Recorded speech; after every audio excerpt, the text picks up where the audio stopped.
wanted to ask you about the Harry Potter author JK Rowling. She's a long time, isn't she, Labour voter and donor, but she has said, writing in the Times, that she would struggle to support Sir Keir Starmer with his stance on gender.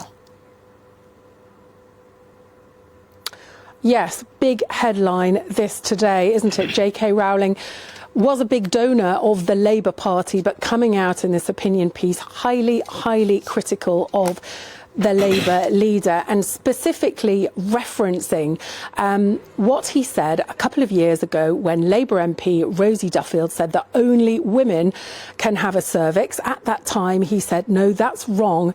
That shouldn't be said. But then just very recently, when former Labour leader Tony Blair says men have a penis, women have a vagina, well, I agree with Tony, and I would think lots of women questioning why, when a very powerful man says something, Sir Keir Starmer finds it easy to agree with him, but when a less powerful woman says effectively the same thing, that is not acceptable at all. So I think still some difficulty for Sir Keir Starmer on this issue, and not just Sir Keir Starmer, but there's been quite a number of members of the Labour Party have really tied themselves in knots over the last few years of the issue, what is a woman?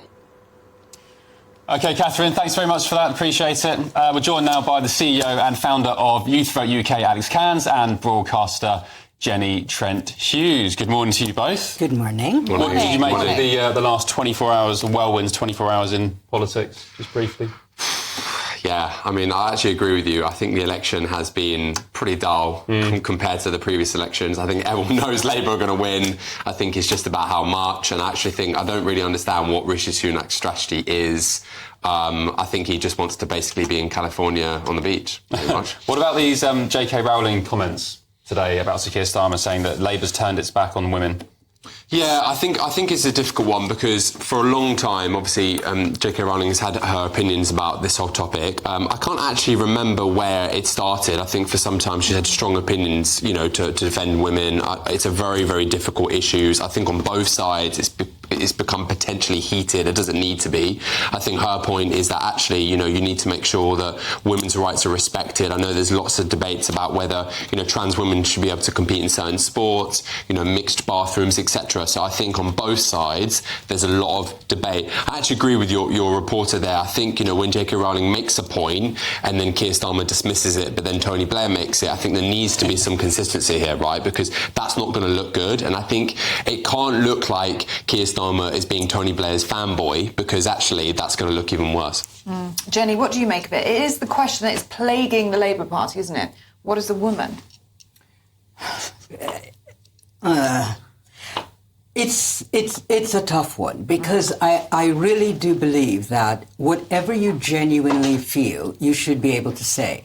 And one of the things that I think is wrong in politics now is that you're not allowed to say what you really believe in. So whatever JK Rowling believes in, whether or not we agree, she should be allowed to say it. And whatever Keir Starmer feels, he should be allowed to say or not say. Do you think he feels as though he can say what he believes? Well, I don't think he does. But then I don't think he does in general. He does. I'm not overwhelmed with his presence. I don't feel that he always says what he feels. And I think that a lot of the times he says what he feels will get him in the least amount of trouble. What do you make about JK Rowling's stance on the trans debate? Once again, I think one of the things that I think is wrong with the world is that we're not allowed to say what we feel anymore. You get branded immediately, you're transphobic, you're homophobic, you're racist, you're all these different things. And you should be allowed to have a different opinion, because if people aren't allowed to express their opinion, then there is no narrative, there is no dialogue. And we have to have a dialogue. So whether or not we agree with her is not the point. She has the right to express herself.